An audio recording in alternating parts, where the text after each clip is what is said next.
Okay, welcome back to my these video lecture, and today in this lecture we will discuss the previous year question from CS and NET examination. Okay, ये question मैंने जो है write down किया है cancer cell से, हम बोल सकते हैं कैंसर बायोलॉजी से क्वेश्चन लिया गया था. ठीक है, तो एक बार डायरेक्ट जो है क्वेश्चन सॉल्व कर लेते हैं. क्वेश्चन वाज कि while testing the anti cancer compound on cycling the human oral cancer cell, क्या किया गया था, कुछ टेस्ट किए गए जो एंटी जो कैंसरस कंपाउंड हैं, मींस ड्रग लिए गए, उनको टेस्ट किया गया किसके ऊपर, ह्यूमन के जो ओरल कैंसर सेल थे उनके ऊपर चेक किया गया उन ड्रग्स को. स्टूडेंट ने ऑब्जर्व किया कि जो मेजर परसेंटेज है सेल की showed dose dependent cell death after 2 hours of the drug treatment. ये देखा गया कि जब हमने ड्रग को ट्रीट किया इन कैंसर सेल को, तो क्या हुआ कि 12 घंटे के बाद क्या हुआ, ये जो ज़्यादातर जो सेल्स थे उनकी डेथ होगी कैंसर सेल्स की. Remaining cell repopulate the culture dish once the compound removed and cell recultured in medium. अब क्या हुआ कि जैसे ही हमने ड्रग को वहाँ से रिमूव किया और जो हमारे बचे हुए सेल थे हमारे जो कल्चर में, उनको अगेन कल्चर किया एक फ्रेश मीडियम में, तो क्या देखा गया कि वो जो सेल थे वो अगेन रीपॉपुलेट हो गए, मीन्स उन्होंने फिर से वो ग्रो होना शुरू हो गए. Student made the following assumption. तो इस टेस्ट के बेस पे कुछ अजम्पशंस जो हैं वो स्टूडेंट्स ने की. अब इसमें से ये 4 जो हैं स्टेटमेंट्स दी गई हैं, इनमें से हमें राइट जो थी वो कॉम्बिनेशन में चूज करनी. इनमें से 2 स्टेटमेंट्स करेक्ट थी और 2 फॉल्स थी, तो हमें करेक्ट जो है कॉम्बिनेशन वो चूज करना था. ठीक है, तो ऐसे कुछ क्वेश्चन जिनमें कुछ डेटा दिया गया हो ना एक्सपेरिमेंटली, तो वो सारे जो उसका जो आंसर होता है वो क्वेश्चन में ही दिया होता है. क्योंकि ये जो क्वेश्चन है इसको हमने बहुत अच्छे से पहले तो अंडरस्टैंड करना है कि एक्सपेरिमेंट क्या बोल रहा है. अपनी अजम्पशंस कुछ नहीं बनानी है, सारा आंसर हमें इसी में से उठाना है. ठीक है, तो स्टूडेंट्स ने इस टेस्ट के बेस पे कुछ अजम्पशन दी गई हैं. फर्स्ट वाज कि not all the cell equally affected by the drug as they were not synchronised before the treatment. ठीक है, ये बोल रहा है कि जितने भी सेल थे, अब ड्रग ने हमें देखा कि हमने ये देखा कि ये तो बोल रहा है कि कुछ ज्यादातर ड्रग जो थे वो तो डेथ कर गए 12 घंटे के बाद, बट वो अगेन रीपॉपुलेट हुए. तो इसका मतलब है कुछ सेल्स ऐसे थे जिन पे इफेक्ट नहीं हुआ. तो ये यही बोल रहा है कि कुछ सेल जो थे जिन पे इफेक्ट नहीं हुआ वो इस वजह से नहीं हुआ कि उनको हमने सिंक्रोनाइज नहीं किया ट्रीटमेंट देने से पहले. दूसरा स्टेटमेंट बोलता है the selectively killed cells in G naught phase, कि जो ड्रग थी उसने कुछ एक सेल को इसीलिए किल किया क्योंकि उसने वो जी नॉट फेज में उनको किल कर दिया. Cancer stem cell were impervious, means they are not affected to the effect of compound and therefore repopulated. Cancer cell differentiated into mesenchymal phenotype and grow in a fresh culture medium containing inhibitor of epithelial mesenchymal transition. सबसे पहले हम incorrect को देख लेते हैं. ठीक है, तो ये जो लास्ट वन ऑप्शन है ना कि कैंसर सेल जो है वो हमारे डिफरेंशिएट हो गए mesenchymal phenotype में and the grow in a fresh culture. ऐसे ही फ्रेश कल्चर में उनको ग्रो किया गया जिनमें क्या था, इनहिबिटर थे किसको लेके, एपिथेलियल टू मेसेनकाइमल ट्रांजिशन. अब ऐसा तो एक्सपेरिमेंट में हमें कोई भी डेटा नहीं दिया गया है.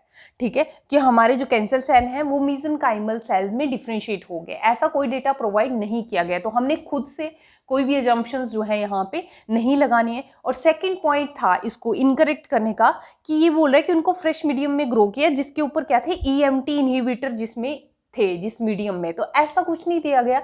जब इसने बोला कि हमने उसको रीपॉपुलेट किया ना अगेन मीडियम में, ये देखो रिकल्चर किया उसको मीडियम में, तो मीडियम में इन्होंने कुछ ऐसा नहीं बताया कि इसमें ईएमटी इनहिबिटर, ऐसा तो कुछ दिखाया ही नहीं गया हमें टेस्ट में. तो ये स्टेटमेंट जो है वैसे ही इनकरेक्ट हो जाती है क्योंकि ये रेलिवेंट इन्फॉर्मेशन प्रोवाइड नहीं कर रही जो कि टेस्ट में दी गई है, तो इसको हम एक्सक्लूड कर देते हैं. तो फोर्थ स्टेटमेंट जो है वो इनकरेक्ट वन है. ठीक है, तो इसको मैंने इरेज कर दिया. ये हमारा इनकरेक्ट स्टेटमेंट है जो कि बिल्कुल ही इररिलेवेंट है हमारे क्वेश्चन इन्फॉर्मेशन जो दी गई है क्वेश्चन में. तो अब हमारे पास 3 ऑप्शंस जो हैं वो बचती हैं. अब देखते हैं सेकंड ऑप्शन को, they selectively killed the cell in G naught phase. अब इसने स्पेसिफिक कर दिया फेज को, स्पेसिफिक फेज दे दिया कि जी नॉट फेज में जो था वो ड्रग ने कुछ सेल्स को किल कर दिया और कुछ इसीलिए जो थे वो रिपॉपुलेट हो गए. तो हमें पता है कि हमारे जो सेल साइकिल चलता है, ठीक है, सेल साइकिल चलता है, एक G1 फेज आता है, ठीक है, एक S फेज आता है, एक हमारा G2 फेज आता है और एक M फेज आता है जब सेल साइकिल जो है वो चलता है, ठीक है। तो इसमें ये डिफरेंट जो है फेजेस आते हैं। तो जी नॉट फेज क्या है? जी नॉट फेज जो होता है इसको क्यूशेंट फेज भी बोला जाता है, ठीक है।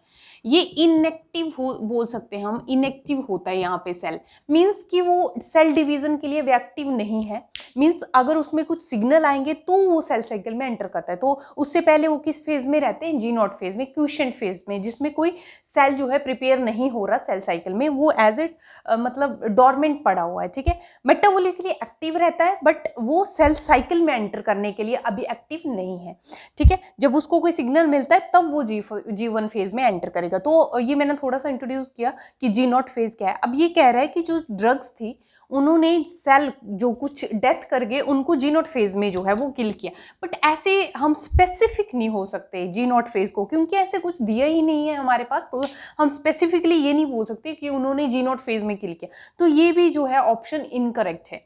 अब चलते हैं हमारा फर्स्ट ऑप्शन पे। ये बोला है not all the cell equally affected. ये हमें दिया गया है कि सारे सेल इक्वली अफेक्ट नहीं थे, कुछ सेल तो डेथ कर गए बट कुछ रीपॉपुलेट कर गए। अब यही बोल रहा है कि not all the cell affected by the drug. अब यहाँ पे ये जंक्शन लगा रहा है as they were not synchronised before the treatment, ठीक है। अब ये स्टेटमेंट सही है। क्यों सही है? मैं ये क्वेश्चन भी जो है इरेज कर देती हूँ।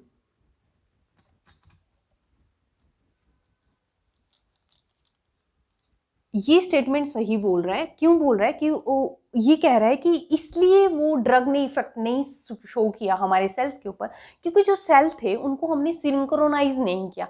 What do you mean by this synchronisation? Cell synchronisation की एक टर्म जो है यहाँ पे होती है सेल सिंक्रोनाइजेशन,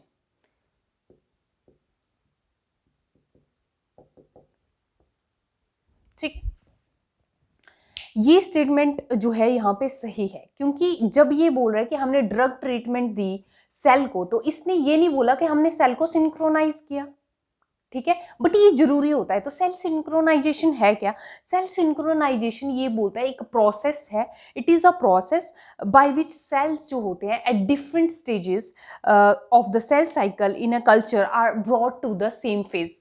कि मान लो हमारे सेल्स हैं, ठीक है, हमने ओरल कैंसर सेल ले लिए, ठीक है, नंबर ऑफ सेल्स हैं। अब कुछ सेल हमारे हो सकता है सेल साइकिल जैसे हम बोल रहे हैं, ठीक है, सेल साइकिल में हमने ये डिस्कस कर लिया जी1 फेज है, एस फेज है, जी2 है, एम फेज है। अब जो ओरल कैंसर सेल हैं वो कुछ सेल हो सकता है जी1 फेज में हो, कुछ हो सकता है जी2 में हो, कुछ हो सकता है एस फेज में हो। तो जब हम ड्रग को तो क्या होता है कि कुछ सेल हमारे एस फेज में है मान लो, कुछ हमारे क्या है जी1 फेज में है, ठीक है। फॉर एग्जाम्पल तो ये दो डिफरेंट फेज में हमारे सेल्स हैं, जो हमने सेल्स लिए हैं वो डिफरेंट फेज में है। अब हमने क्या करना है कि इनको एक ही फेज में लाना है। जो एस फेज वाले हैं इनको भी हम किस में लेके आएंगे? जी1 फेज में। या जो जी1 फेज वाले हैं इनको किस में लेके आएंगे? एस फेज में। तो सारे हम क्या है जो डिफरेंट फेज में है ना सेल, उनको सबको एक फेज में लेके आते हैं। तो इस प्रोसेस को बोला जाता है सेल सिंक्रोनाइजेशन। मीन्स कि उसको एक लाइन के ऊपर हम लेके आ रहे हैं। जैसे एथलीट्स होते हैं तो एक लाइन के ऊपर उनको जो है वो पहले जो है वो खड़ा करवाया जाता है, उसके बाद वो रनिंग के लिए जो है वो स्टार्ट करते हैं। तो इसी तरह हमारे सेल जो हैं इनको एक सिंक्रोनाइज किया जाता है एक उस पे एक फेज में, ताकि ये जब डिफरेंट डिफरेंट फेज में एंटर करें तो हमें ड्रग का इक्वल इफेक्ट जो है हम स्टडी कर सकें सारे सेल्स पे। अगर हमारे सेल डिफरेंट डिफरेंट फेज में होंगे और हम ड्रग ट्रीटमेंट दे दें तो हम ये नहीं बोल सकते, तो हम जो है वो अपने रिजल्ट अच्छे से जो है वो नहीं देख सकते कि ड्रग ने कौन से सेल पे किस तरह से अफेक्ट किया। तो इसी वजह से जो है कि हम ताकि अच्छे से ड्रग इफेक्ट जो है चेक कर सके उनको पहले सिंक्रोनाइज किया जाता है एक फेज में। तो इसको बोलते हैं सेल सिंक्रोनाइजेशन।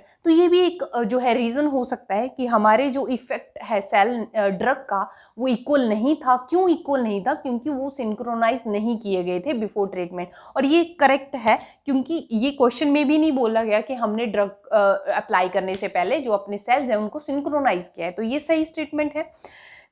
अब ये जो है इनकरेक्ट थी, ये हमने देख लिया। थर्ड स्टेटमेंट भी करेक्ट है। क्यों? क्योंकि cancer stem cell were impervious to the effect of the compound. इसीलिए वो रिपॉपुलेट हो गए। हमने देखा ना कि जब हमने ड्रग अप्लाई की तो कुछ अगेन रिपॉपुलेट किए, तो इसमें ये स्टेटमेंट भी करेक्ट हो सकती है कि जो कैंसर स्टेम सेल है ना, उनके ऊपर इफेक्ट नहीं आता ड्रग का, इसीलिए जो है जब हमने इनको कल्चर में फिर से ग्रो करवाया तो ये रिपॉपुलेट किए। रिपॉपुलेट ही वो स्टेम सेल की वजह से कर सकते हैं। क्यों? क्योंकि स्टेम सेल्स की ये प्रॉपर्टी होती है प्रोलिफरेट करना। और दूसरी बात, जो हमारे कैंसर स्टेम सेल की एक बार बात करते हैं, जो हमारे कैंसर स्टेम सेल्स होते हैं ना, कैंसर स्टेम सेल की बात करते हैं, cancer stem cell, stem cells, cancer stem cell क्या होते हैं, ठीक है। तो कैंसर स्टेम सेल ये बोलते हैं कि जो हमारे कैंसर सेल है ना, what are cancer cells, these are normal cells but when they got mutated they converted into the cancerous cell, तो उनको बोलते हैं हम कैंसर सेल्स। अब उन्हीं कैंसर सेल में कुछ सब पॉपुलेशन होती है इनकी, जिनको बोलते हैं हम cancer stem cell. These are sub population present in, sub population of cell, sub population present in, these are also present in these are present in cancer cell, ठीक है। ये सब पॉपुलेशन होती है कैंसर सेल की, जिनको बोलते हैं हम कैंसर स्टेम सेल। ये जो है स्टेम सेल की तरह इनकी प्रॉपर्टीज होते हैं, वो इंडिपेंडेंटली खुद को क्या है प्रोलिफरेट कर सकते हैं। और सबसे मेन बात इसके ऊपर, जब हम कीमोथेरेपी देते हैं, ठीक है, कीमोथेरेपी देते हैं हम जब, तो ये जो है वो रेजिस्टेंट हो जाते हैं। These are resistant to chemotherapy. Chemotherapy से जब हम कैंसर सेल्स को ट्रीट करते हैं ना, तो ये जो कैंसर स्टेम सेल होते हैं ये रेजिस्टेंट होते हैं कीमोथेरेपी को लेके। इसीलिए ये क्या करते हैं, अगर ये कैंसर स्टेम सेल वहाँ प्रेजेंट हैं तो कुछ टाइम बाद जब हम देखते हैं तो कैंसर सेल अगेन ग्रो करते हैं, क्योंकि इनकी ये प्रॉपर्टी होती है कि ये रीपॉपुलेट करते हैं, मीन्स ट्यूमर को ये प्रोपगेशन करते हैं। कैंसर सेल क्या करते हैं, हेल्प करते हैं ट्यूमर को to propagate, tumour to propagate means एक सेल होंगे तो ये मल्टीपल सेल्स जो हैं वहाँ पे जनरेट कर देंगे। प्रोलिफरेशन जो इनकी खुद की प्रॉपर्टी होती है, ये डिवाइड कर सकते हैं, ठीक है।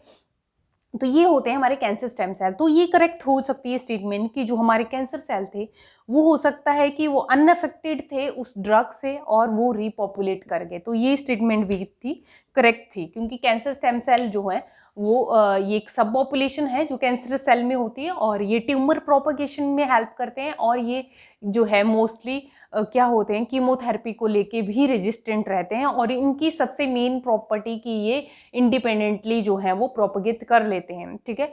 तो इस वजह से जो है कैंसर स्टेम सेल हो सकता है यहाँ पे कि इन्होंने रीपॉपुलेट किया हो, इसीलिए वो अगेन जो है वो ग्रो कर गए कल्चर मीडियम में। तो ये स्टेटमेंट करेक्ट है, और जो हमारी ये वाली स्टेटमेंट है ये भी करेक्ट है, first statement and third statement. तो ये हमारा आंसर था। आंसर करना इसको ज़्यादा मुश्किल नहीं था, क्योंकि सारा डेटा जो है हमारा क्वेश्चन में प्रोवाइड किया, तो उसके बेस पे हम एक्सक्लूड कर सकते थे जो हमारी इनकरेक्ट स्टेटमेंट थी। तो ये हमारा टॉपिक था आज का, ठीक है, कैंसर स्टेम सेल या कैंसर सेल्स के ऊपर मेनली था। तो that's all about it. For such more videos make sure to subscribe the channel and thanks for watching.